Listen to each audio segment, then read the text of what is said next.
Welcome to another episode in Red and Black, where your conservatism is not just the color that you're used to. I'm Lenny McAllister, welcoming all of you who over the course of the past year have learned that there's actually a Negro national anthem, that there was some riots in Tulsa that was really, really bad, and now there's actually a celebration called Juneteenth that is now a federal holiday. Come aboard with the rest of us. There are plenty of other things in Black history that also apply to you.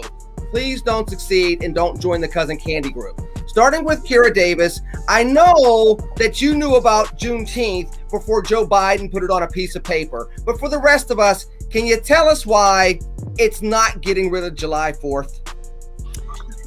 I think we need to look at Juneteenth is like Thanksgiving is to Christmas. So Juneteenth is the beginning of the celebration of freedom season, right? This is the day we celebrate the emancipation of the slaves, brought to you by whom? The Republican Party. And then it leads us into the larger celebration of July 4th. And so Juneteenth has traditionally been a holiday that Black people celebrate, because not a lot of white folks have known about it, but now white folks do know about it, and now we can all celebrate together. There's always more chairs at the cookout, but you're not allowed to bring the potato salad, white people. We just couldn't get through 2 minutes without a potato salad. Oh, do you want the white people to bring the potato salad? Lenny, No. Are you on that side of the fence? I mean, I digress. I'm not going to eat it anyway. You didn't even have to say I digress. He was already drinking. He knew I was going to it. I want you to go on record right now, Lenny McAllister. Go on record right now. Are you on the side of white folks bringing the potato salad? I am going over to our Red and Black official Black holiday connoisseur, Dr. I'm being silenced. I'm being silenced. Dr. Metzler, can you please explain to the people that are joining and that just learned about the Negro National Anthem? I am silencing Kira a little bit. The Tulsa riots and now Juneteenth. Can you please explain to them that this does not in any way, shape, or form take away Kwanzaa? Because that's still there too. Well, that's there too. But before I do that, can the white people bring the potato salad or not? I feel very strongly rested. There's always things that need to go on record here. Hold on, look.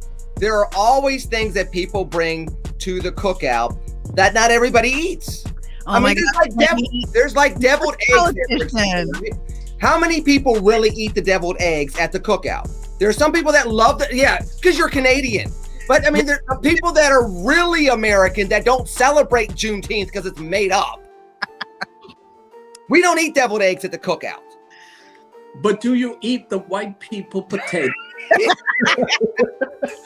You are truly a prosecutor.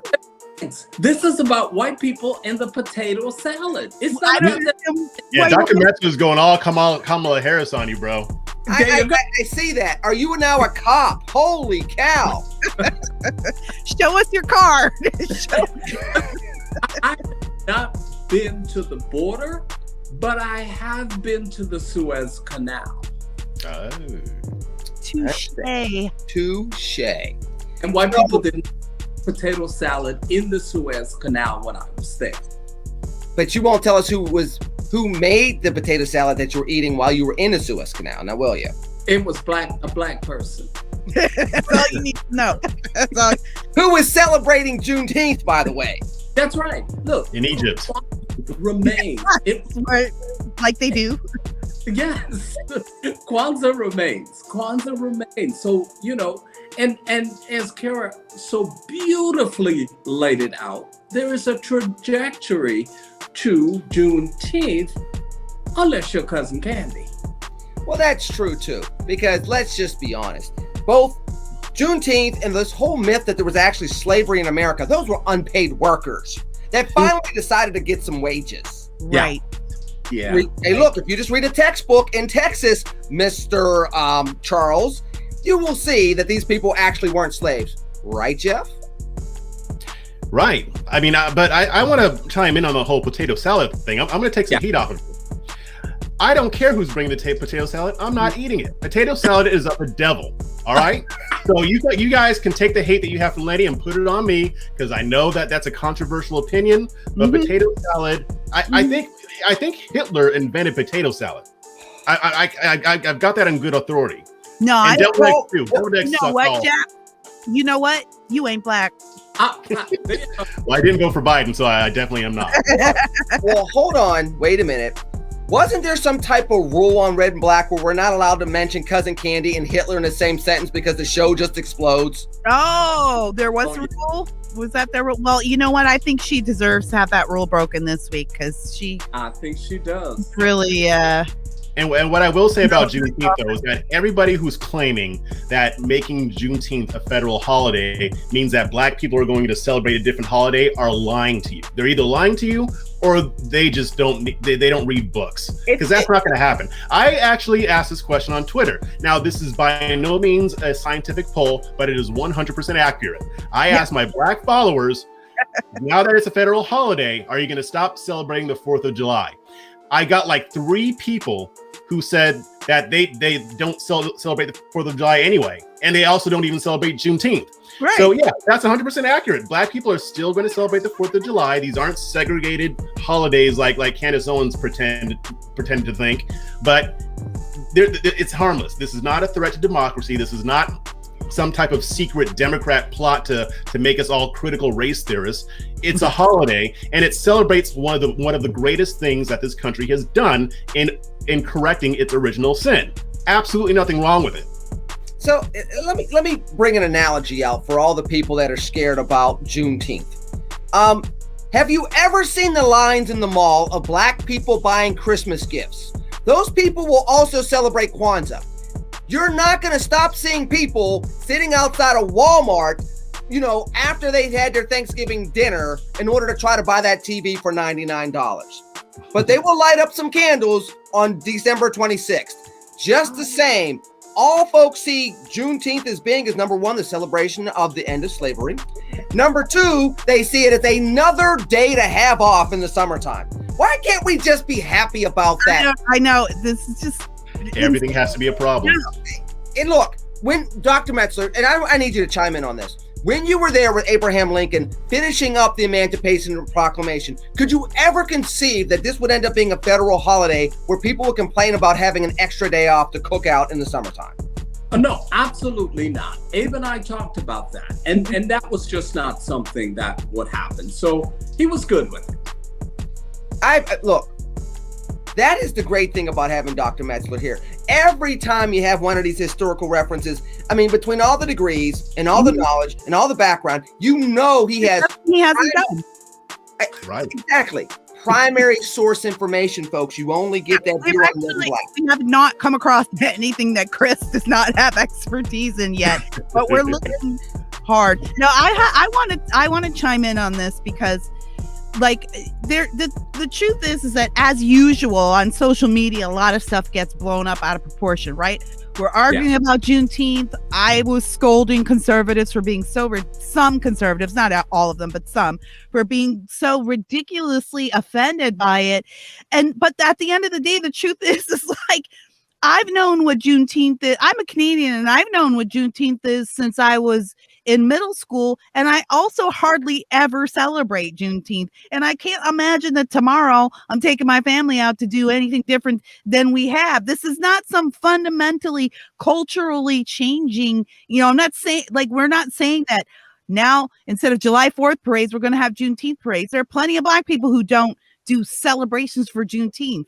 There's something wrong with recognizing this day as an important day for the entire country. This isn't it just happens to be a Black holiday because it's just Black folks that celebrate it, but that's not our fault. It doesn't get taught in the history books. The only way I knew is that someone dropped me in the middle of the Chocolate City at 13 years old, and it happened to be in June, and I saw this parade, Bud Billiken and Juneteenth.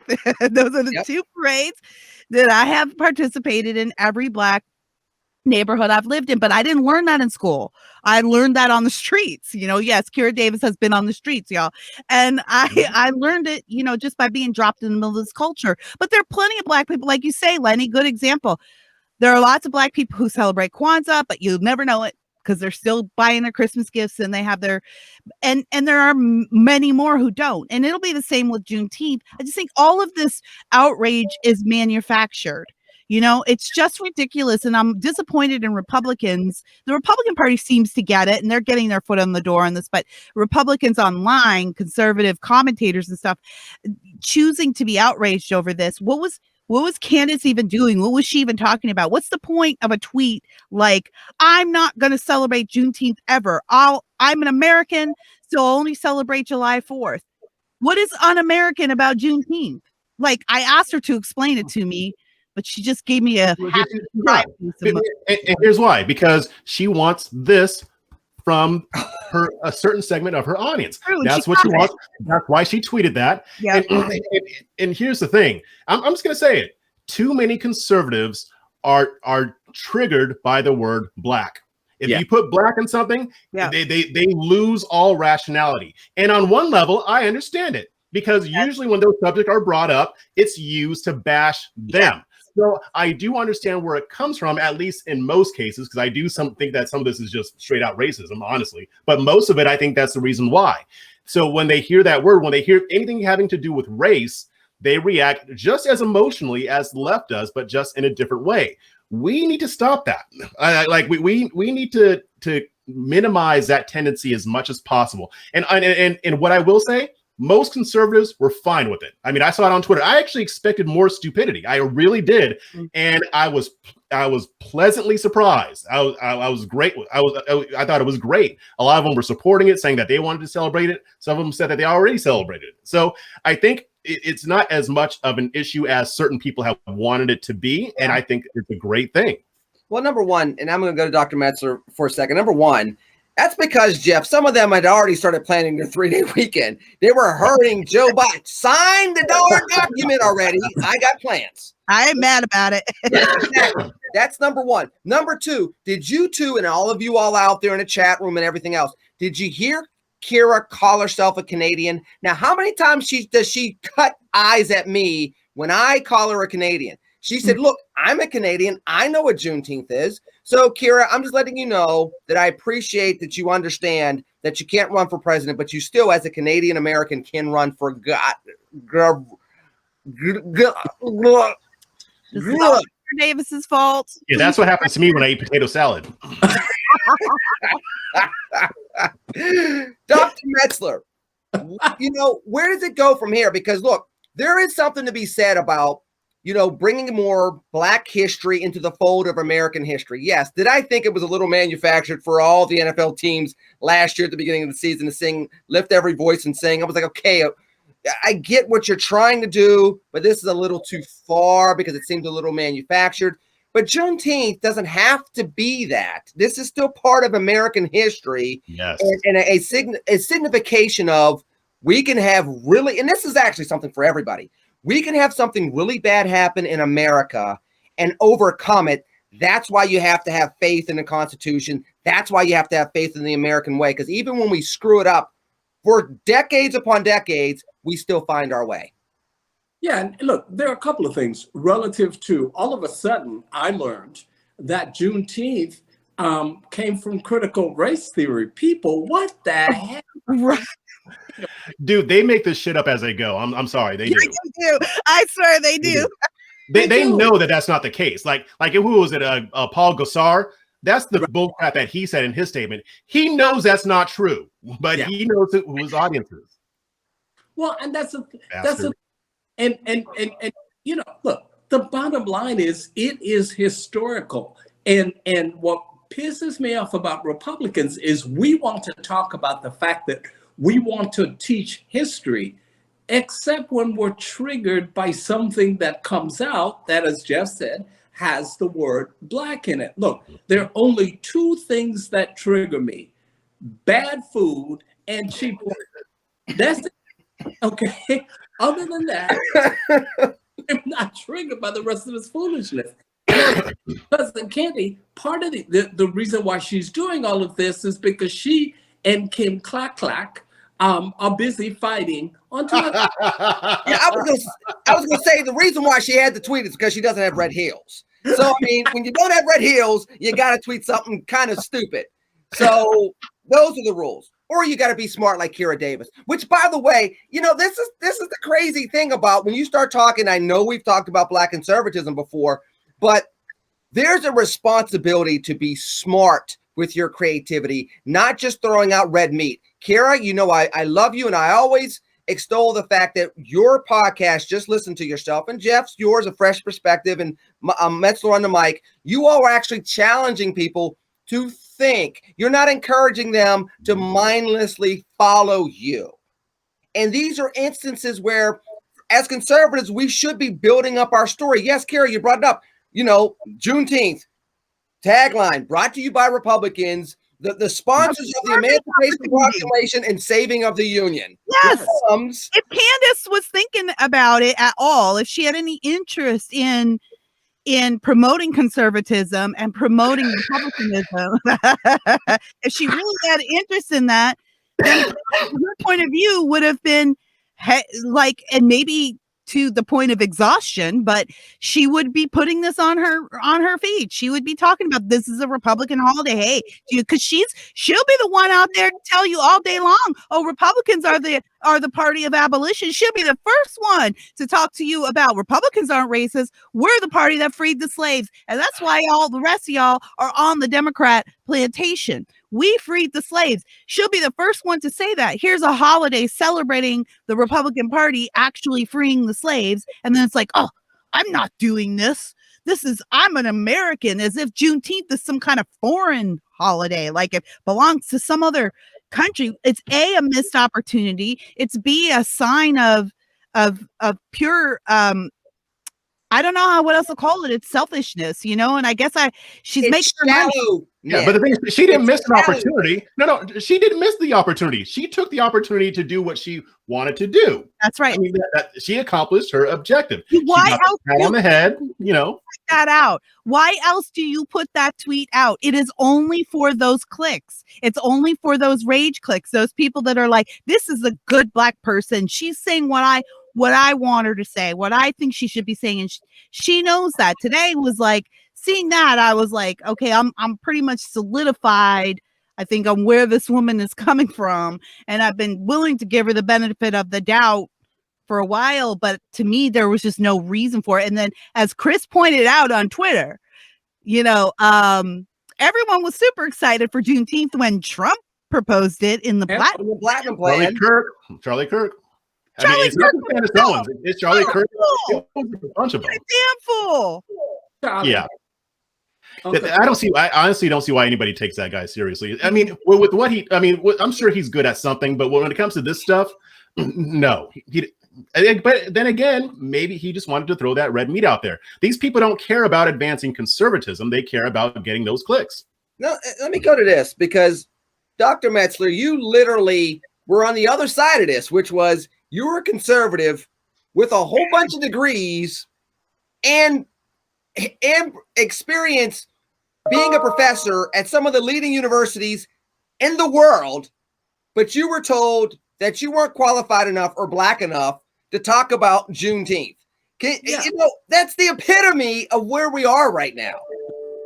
So real quick, a corporation had invited me, booked me, contracted with me to do a Juneteenth presentation. We designed it, we're ready to go, because I've been doing a fair amount of these. So then I get a call from the corporation. They say, hi. I'm like, okay, yeah, hey, what you want? Part of our diversity team's assignment was to read your book. Your book. And after reading your book, they looked at some of your videos, and you have very strong views. And you didn't know that before? Well, yeah. And so they don't think that you're the right messenger for Juneteenth. I'll say, what you say? So she said to me, she goes, well, of course, we will pay you because we're contractually obligated. Number one, bitch better have my money.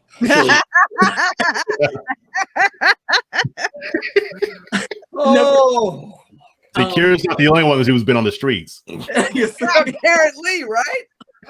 And number two, she says, well, we want to have a larger discussion about diversity and differences of opinion. I said, what you have is not diversity, what you have is indoctrination.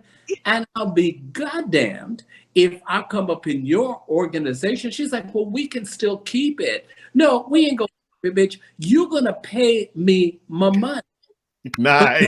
You all didn't know that Dr. M can go straight bug at somebody. He didn't even go. Look, he didn't even go into his island accent to do that. That's when it's scary. That's when you know he is for real.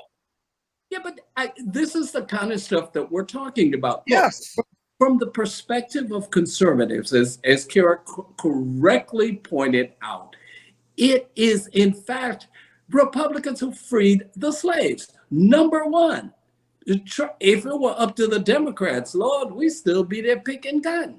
Yep. So we have to be historically accurate about what's going on here.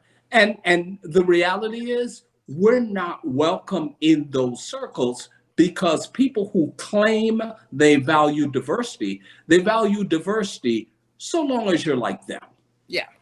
Exactly. And what's crazy about this is, again, and the reason why I brought it up, folks, is because, you know, when Dr. M and I talked about this earlier, and this is for the folks out there outside of the four of us here on Red and Black, when he and I talked about it earlier, it didn't matter that he has a PhD JD. It didn't matter that he was Oxford educated. It didn't matter that he's taught at Ivy League schools and at Georgetown. It didn't matter that he's been talking about diversity all around the world for decades. Yeah. The only thing that mattered was over the last 5 years, you've been a Republican pundit. You wrote a book about conservatism during the era of Trump. And that's all that was colored with. And it's crazy. And Kira, I'll ask you this, and then we'll pivot into the most unifying president we've ever had in Joe Biden.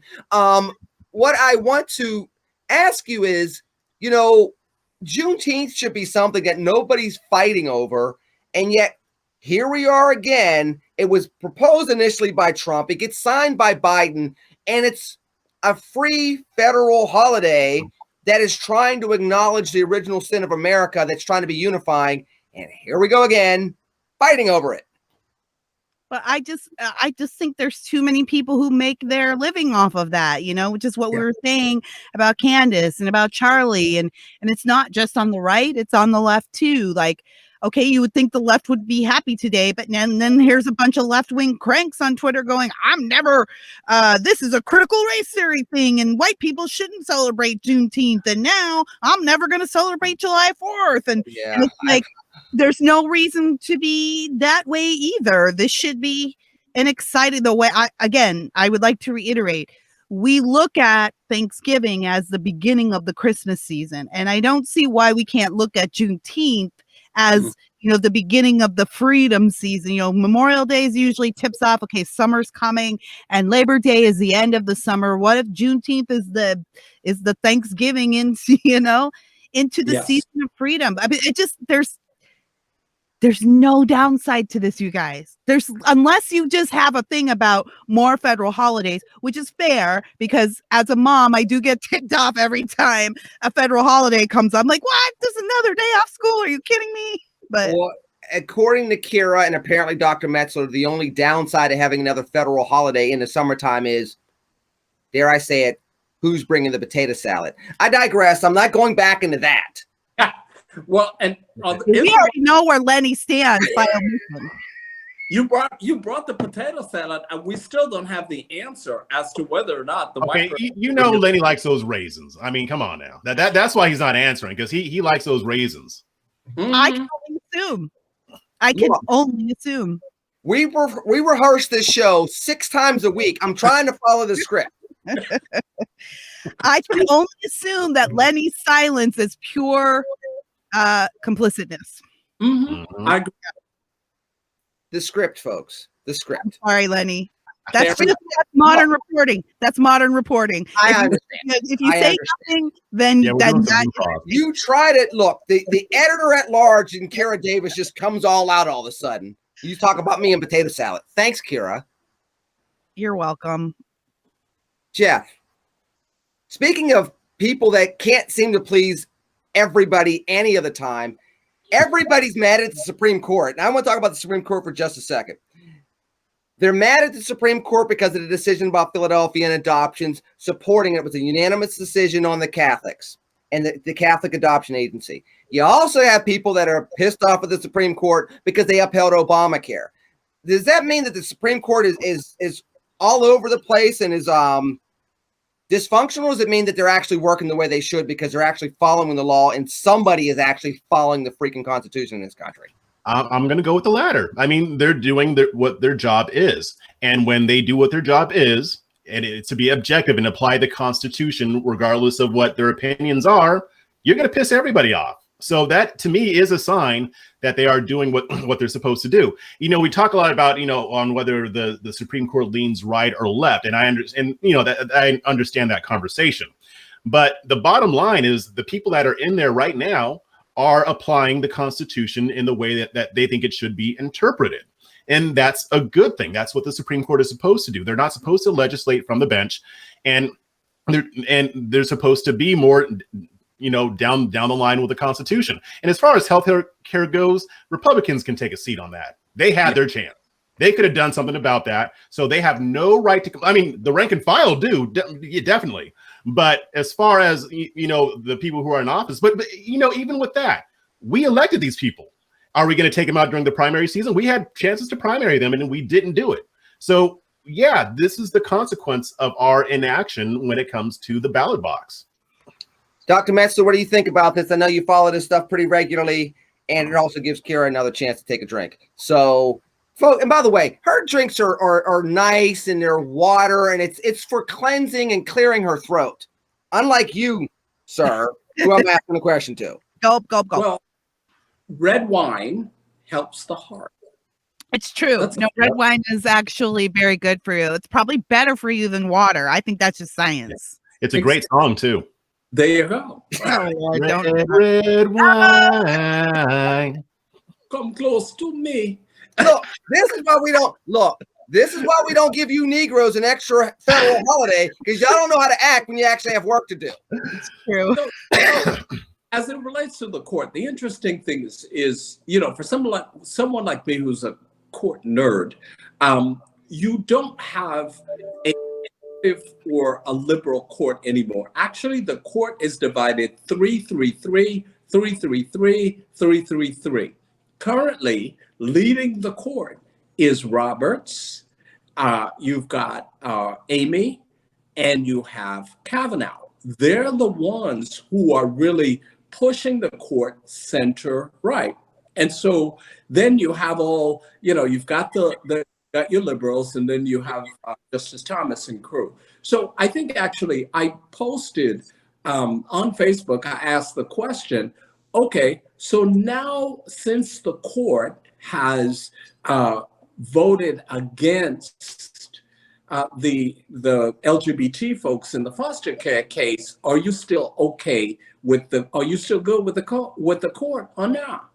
And amazingly, people said, no, this is the biggest disappointment. These are sheeps. I was like, okay, I thought you did not want legislating on the bench.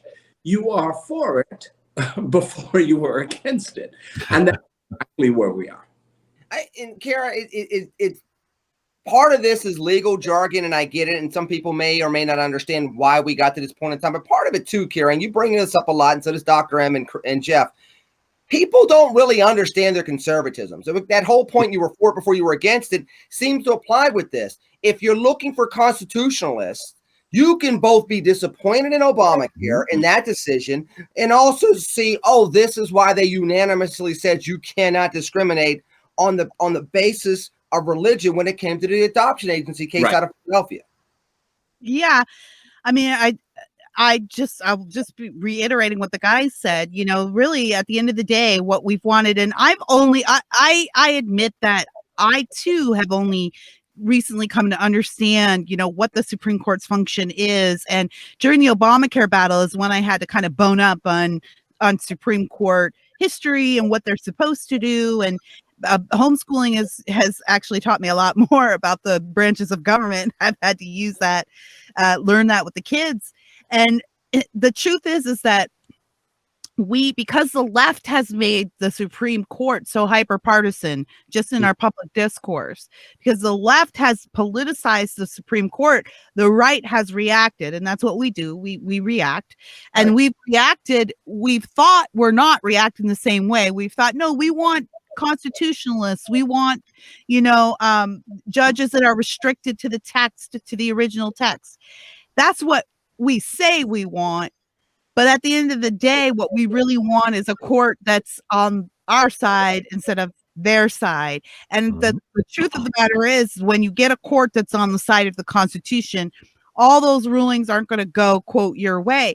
And it is disappointing because so much of the law has come to rest on the Supreme Court. And so, of course, it's disappointing when they don't strike down. Like, I do have questions about some of Roberts' decisions. However, that being said, the thing is that they are supposed to be the weakest branch. These aren't decisions that should be made by the Supreme Court. A lot of times when they render these decisions, it doesn't mean that the decisions are dead and over and gone. It just means that you guys deal with this in your legislature, in your city council. You guys deal with it. This isn't a case for the highest court in the land to decide. It's none of our business.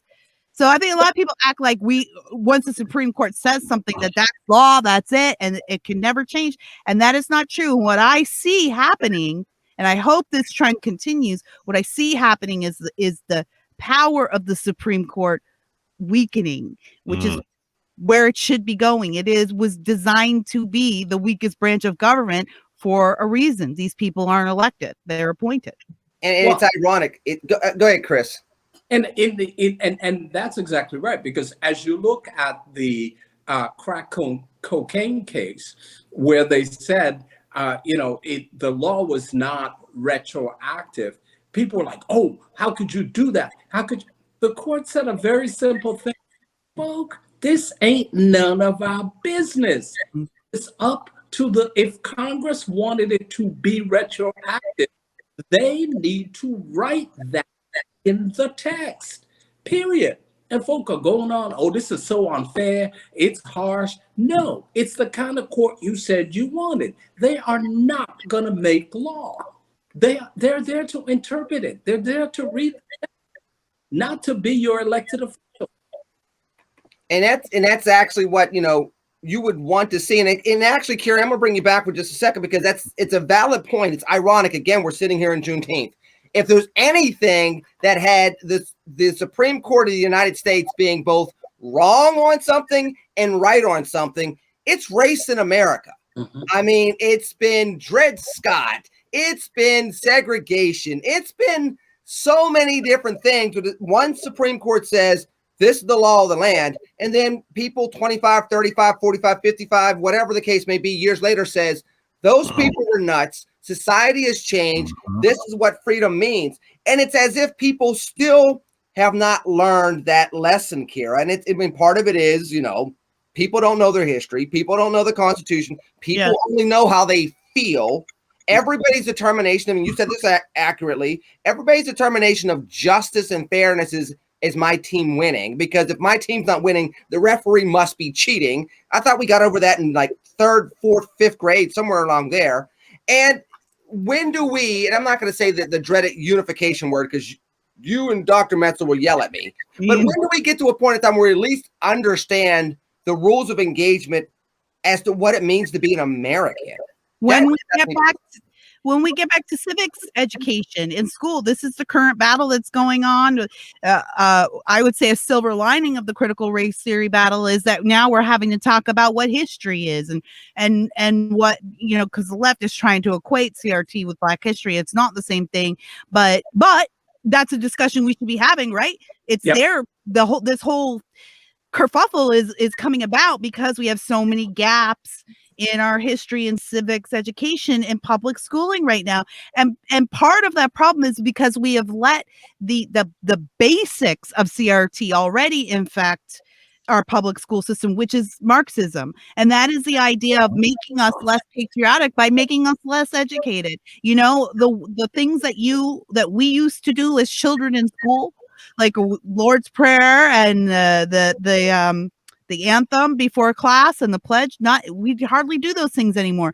Now our teaching is geared more to vilifying the US rather than teaching children the true history of the US and giving them reasons to be patriotic, you know, and letting patriotism flourish. That's actually a huge leg of the national defense stool. Every country does this. Every successful country does this. You teach your citizens to love your country. But the other thing I see, and I see this as a parent, is a lack of civics education. You know, I had to teach my kids about the 3 branches of government, and I had to teach my kids that the Supreme Court wasn't the most important thing. That wasn't in their textbooks. You know, I had to teach that to them. And I only knew it because of my political activism, because I wasn't educated as an American. So how many more Americans out there don't know this at all? We need better civics education. We need to get back to, and one of these, this is a great example of teaching patriotism, extolling the superiority of our political system. And I know that a lot of people have problems with it. It's not perfect. Obviously,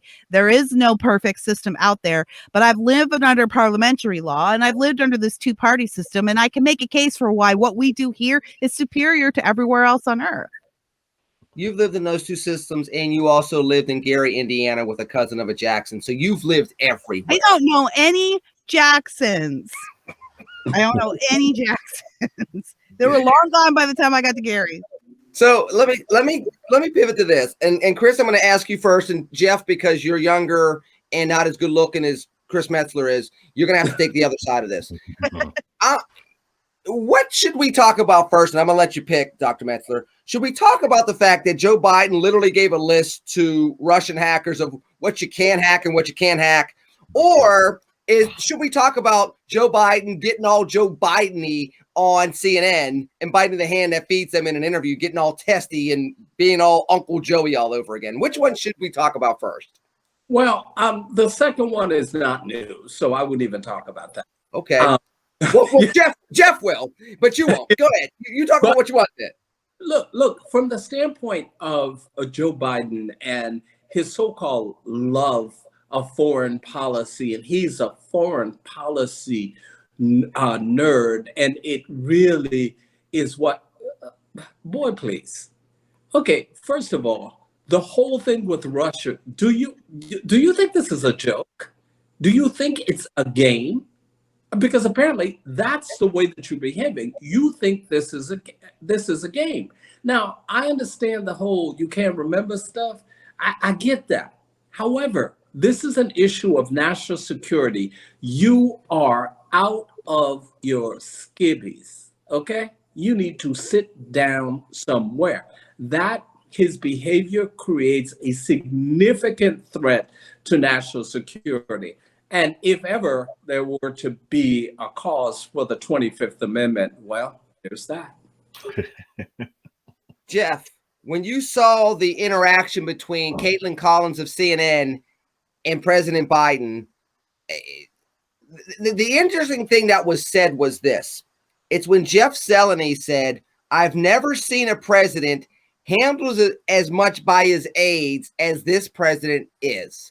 To have CNN say that aloud. Now, I know that you read it on Red State, you hear it on Fox News. There are certain people that have been saying this for a while, including on the campaign trail. But for CNN to say it during a foreign policy trip, to me, that becomes significant. And then him popping off to Caitlin Collins, who, by the way, is old enough to be his granddaughter, it came across really, really bad. And then to have the Zeleny comment after that, that it may be washed away, but it truly is not good, I think. You know, there was another president in history who, you know, snapped at reporters too. And he, you know, called them fake news and all kinds of stuff. And I remember when the activist media melted down over it. They were all kinds of crying and weepy and whining about it. And now we have President Joe Biden, who does much of the same thing. And I will give Zeleny credit for actually pointing something out about it. And I'm sure that there have been some other reporters who criticize him for it. But the bottom line is that Biden knows that he can treat them whatever the way he wants to. I mean, he knows that he doesn't have to kiss their asses because they're going to be kissing his ass because they're all on the same team. So they might have some sour grapes. They might mutter under their breath about it. But it's not going to change the way that the media covers this administration. It doesn't change the fact that they're still going to be covering for him. And again, you might have some rogues out there who, like Zeleny, who are willing to point out the truth. But in general, this doesn't really matter because the media bases how they feel about their treatment from a president based on what letters next to their name. So yeah, I mean, I guess maybe I'm wrong for this, but I'm never going to get mad at somebody who bashes the media. I don't think he was right, but at the same time, I like to see them take it. So well, I don't think, am I the only one that read this exchange differently? Because when I saw it, I saw her being complimentary.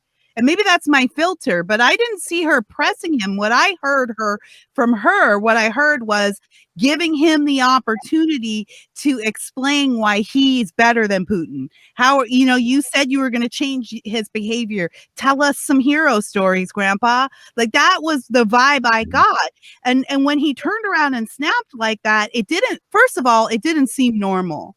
It seemed like an overreaction to the question. The question really wasn't. The question was phrased, I thought, very like, I'm your ally here. I want to write another ice cream story. Tell me why you're the best president who ever lived, and Putin's going to bow down to you. And then his response was, "What is wrong with you people?"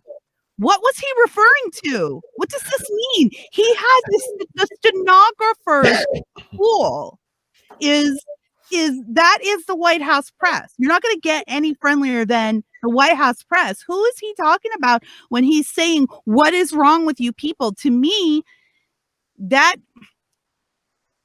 is a sign of dementia. That's what happens is your reactions get overextended. And I'm not sure what the medical process is in your brain that allows for that. But like, I remember many, many years ago when my great grandmother was alive and she had a stroke and she lost kind of some of her faculties. She was like a totally functioning human being, but she would go off on you in like a second if you just happened to turn one way and what the hell are you doing?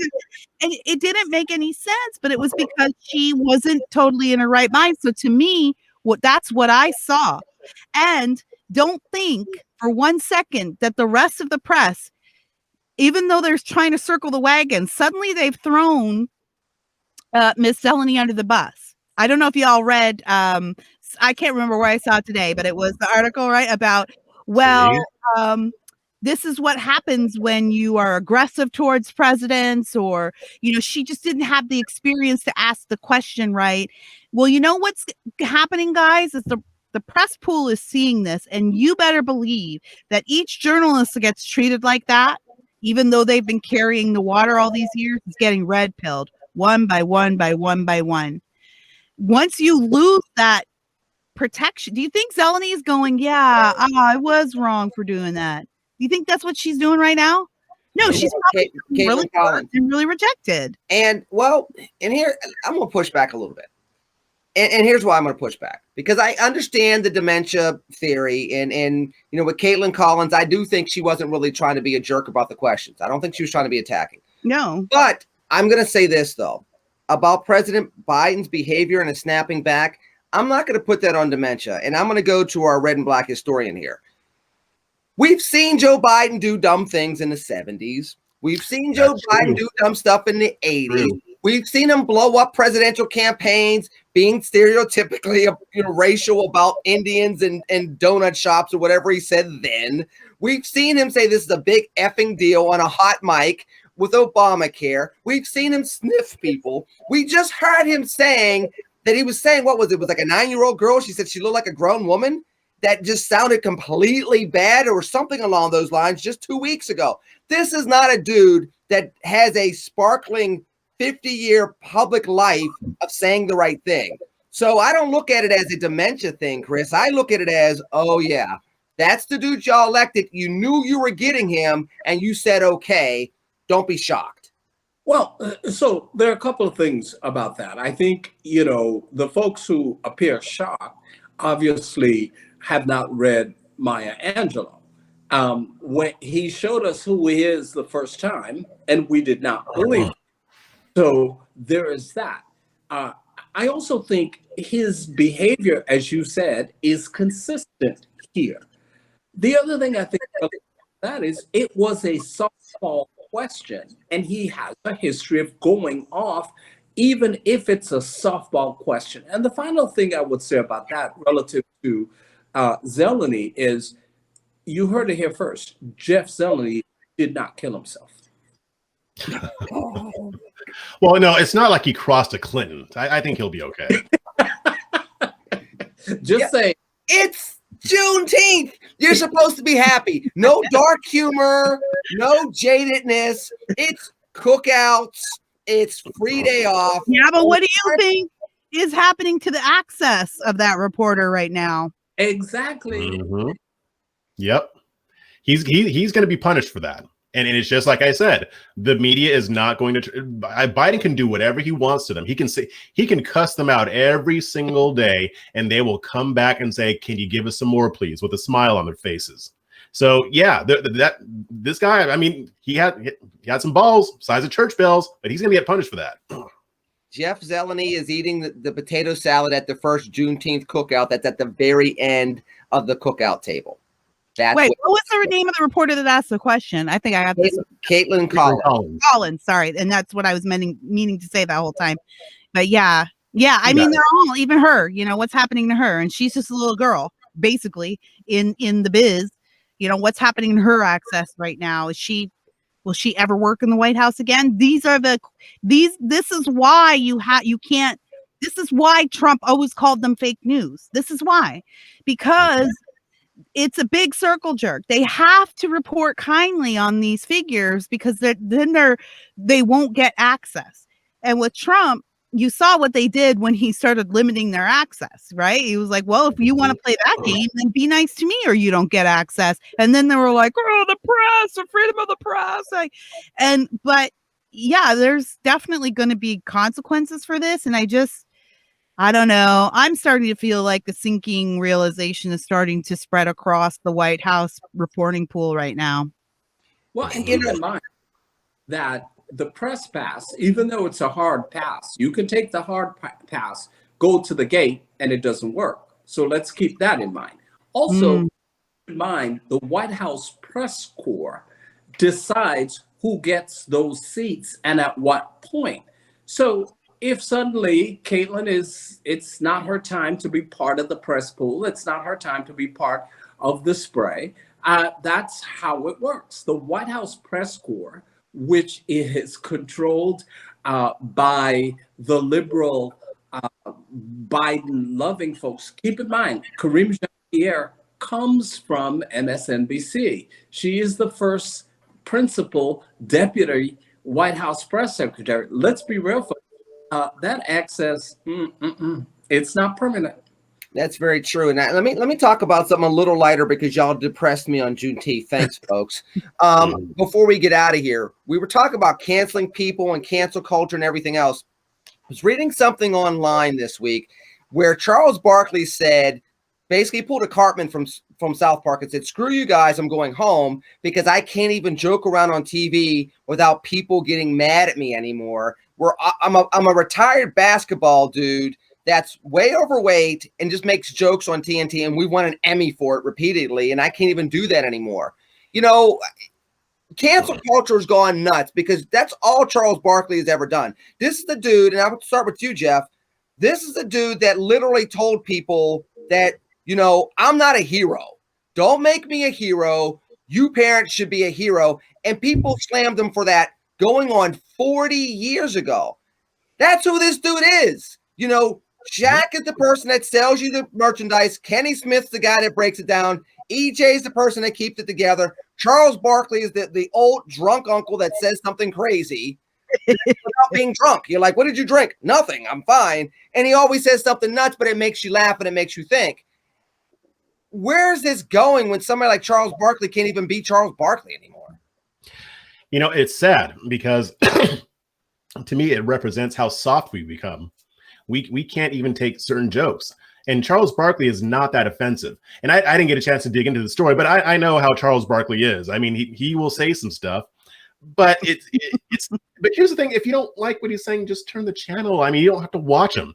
You know, it's funny. I was watching Life of Brian last night, Monty Python, and I was like, this movie could not be made today. And people were tweeting about the movie Airplane. That movie couldn't be made today because we're too damn soft. We get offended by everything, and we are so soft that when we get offended by something, it's not enough to just change the channel and then complain about it. No, you have to make sure that nobody else can watch it too. And to me, I understand that there's some snowflakery on the right. I mean, I get it, but I'm sorry. This is mostly the left. This is the left being hypersensitive, trying to teach us to be hypersensitive, saying that everything is offensive and that everything that is offensive needs to be canceled or taken off the air or what have you. And it's become a weapon. So if you don't like somebody, you can dig up something that they said and then use it to ruin their careers. And this is a very disturbing trend. And I think that people, as much as we talk about it, it seems like we tend to kind of underestimate it a little bit. What could this grow into? How bad can this get? I mean, I think on one hand, the whole cancel culture thing will end up canceling itself once the people who love to cancel people are the ones being canceled. That was a weird sentence, but you know what I mean. I mean, we have what's going on with Chrissy Teigen. She loves cancel culture. She loves canceling people. But look at what she's going through right now. Oh, it's fun to watch her right now. Yeah, she's I love it. Around like a fish at a barbecue, and she don't know what to do herself. And I love watching it. It's like watching a bully get their comeuppance. It's like watching a bully get their butts kicked. So when this starts affecting people on the left more often, which it will, because the people who love using cancel culture, they don't just use it against the right. I'm seeing them starting to use it against other leftists. Then I think that it'll be taken care of. But if that doesn't happen, this will grow into something even worse. And I don't know what it could possibly lead to. It's hard to predict. Kara, what do you think? I'm going to give you a chance to give Chris a chance before we get out of here. Go right ahead. Well, what Jeff is talking about is making people play by their own rules, and that is when things will change. And I think, Jeff, when you were talking, I was thinking about a story that Christian Toto dropped. He's Hollywood and Toto on Twitter. He's a film critic. He's been on my podcast, Just Listen to Yourself, and also my other podcast I'm starting back up, Jeff, which I think you need to come on, which is a show where I break down older movies and I talk about all the things that they could never do nowadays, called How Inappropriate. And it's been on hiatus for a couple of years, but I'm bringing it back. So hearing you talk, I'm like, okay, Jeff's got to be one of the guests. Yeah, that sounds fun. It's a lot of fun. And but I'm thinking of an article that Christian dropped just today, which is about Trevor Noah. And then Trevor Noah has been coming to Chrissy. It's Teigen. I'm sorry, her last name is Teigen. It should be Teigen, but it's Teigen. I hate that. I know. Teigen sounds way better, but it's actually Teigen. It used to be Teigen when she lived in Gary, Indiana. I'm sorry. Chrissy Teigen has never lived in Gary, Indiana. That's just obvious. No, but he was defending her, right? And he came out and he said, look, I know what she did online looked terrible and it was awful and we shouldn't excuse it, but people are often one person online and another, at home, and we need to really, basically he was saying we need to give her a little grace. Like, you get carried away online, and I think that's what she did. Well, Christian decided maybe I should dig into what's in Trevor Noah's timeline. And Christian's not the guy. He didn't publicize it. What he said was, I think that Noah is a little bit worried about some old tweets of his own and some old stand-up material of his own. So I think Jeff are right. I think we're starting already to see the slow trickle of the left going, okay, we've canceled everybody on the right and there's no one left. So now it's just us. And wait, I'm a good person. I'm not like them. I'm a good person. You can't cancel me. So I think Jeff, his instincts are proving to be true. That makes me sad because I actually like Trevor Noah. Yeah. Dr. Metzler, 30 seconds before we go. When you were there when they were actually creating tweets, can you tell us if we got to the point of time where people actually saw cancel culture taking over Twitter like this? Yeah, I think fact that they were, and I think the solution is simple here. Just go Kwame Brown on them. That's it. Yeah, I like that idea. That is just go Kwame. that and is, I ain't Kilpatrick. yeah. Right. Don't go kill Patrick. That'll get you in a whole lot of trouble. That cell phone records with the mistresses, and no, we don't want to do that. Right. That's where my head first went. I'm like, oh. Brown, not Patrick. Leaving the show, Kira Davis. You now said that you got like 7 podcasts. You don't only have 7 seconds to brag on 7 podcasts. Go do your thing. Well, right now you can just listen to Yourself with Kira Davis. That's available wherever you find your podcasts. Check out my YouTube channel, which is just Kira Davis, all kinds of stuff on there. Join my subscription community at davisnation.locals.com. You can have more access to me, personal access. Well, we can talk, we can chat. You can even message me if you have a private question, and I will communicate with you personally. And on a fun note, I'm doing my very first live show coming up next month, July 24th in Cleveland, Ohio. We are doing our first live JLTY. Yes. And so tickets are available. Follow me at Real Kira Davis on Twitter, or at Just JLTY on Twitter and Facebook, or go to eventbrite.com and look up Just Listen to Yourself. Buy your ticket. Space is limited, and I'll be there to sign all the pictures and have all the conversations. And also, real quick, Lenny, it's the day after my birthday, so I'm not saying that gifts are required to get in, but I am saying that if you bring a gift, that's probably the best way to get in. Fair enough. Dr. Metzler, very quickly, what groundbreaking history-making thing are you going to do this week that's going to make us all feel really bad about ourselves? Well, actually, what we're going to do is we're going to do Red and Black live after Kara's July 24th event. I'm down. Yes. Sweet. Nice. So, I'm down. Yeah, we're definitely going to do that.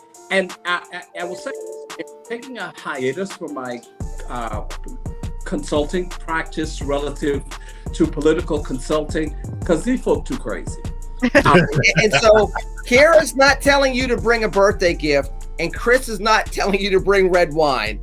But if you do, those 2 things will probably guarantee you entry into both things that he's talking about. Yeah, Jeff Charles, go ahead. Just one more thing. In closing the practice, I am now forming with my church a nonprofit organization designed to get healthcare and transition services to the poor. So that's Nice. very, very soon. I'd rather put my energy in that rather than all these cray. Right. Did I mention that I'm doing a live show? Did I mention I'm doing a live? That's pretty important.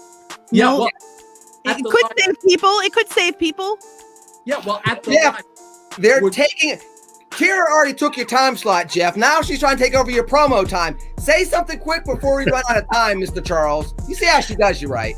Yeah, catch me on Twitter at Jeff on the Right. Catch my show, A Fresh Perspective with Jeff Charles, on YouTube and the audio podcast. I'll be starting that back up again. I kind of fell off the wagon because my throat was all jacked up and I couldn't really speak. So check me out there, and also my locals.com community, afreshperspective.locals.com.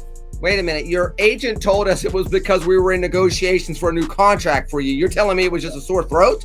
Yeah, that was it. Fell for it. Yeah, exactly. Lenny, Oh, just listen to yourself. I wish we would. and don't ask who's bringing the potato salad. I'm leaving because it's Juneteeth, and that's that. And I love these folks, and we love you, and we'll see you next week. You got to go catch Kara in Cleveland. Plan for it. Catch up to all of us because I plan on being there. Maybe. We're doing Red and Black from there. Oh, well, then I got to be there, I guess. Yeah. Hey, are you serious? Yes. All right, I got to make some plans. I definitely have to end the show now because I got to. All right, well, y'all make plans. Let's let these good people go home and celebrate Juneteenth. God bless America. This is a great country, y'all. It's a, wait, don't God bless America. This is an American holiday according to, never mind. We're leaving. TCNGB, we're leaving too. Take care and God bless. Happy Bye. Juneteenth.